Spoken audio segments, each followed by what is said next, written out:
মেয়েদের সমস্যার সমাধানের চাবিকাঠি যেন খুঁজেই পাওয়া যায় না। বিয়ের পরে হোক, আগে হোক, জীবনের শুরুতে হোক, শেষে হোক, সমস্যা যেন শেষই হয় না। এই যে বিয়ের পরে নতুন করে আবার আমার শুরু হলো চুল পড়ার সমস্যা। কাদের কাদের আমার মতো এই অঝরে চুল পড়ছে, চুল যেন নিজের মাথাতে বসতেই চায় না। বারবার যেন বলে তোকে আমি ছেড়েই চলে যাচ্ছি।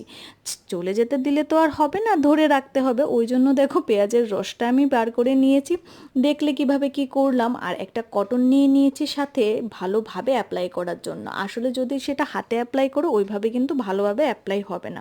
আর পেঁয়াজের রসটা নিয়েছি, পেঁয়াজের রসের কিন্তু অনেক গুণ আছে। তোমরা কিন্তু নারকেল তেলের সাথেও মিশিয়ে চুলে মাখতে পারো, কারণ এটা provide extra sulphur to support strong and thick hair and thus preventing hair loss and promoting hair growth. তো হেয়ার গ্রোথের জন্যই বেসিক্যালি আজকে আমি ইউজ করছি।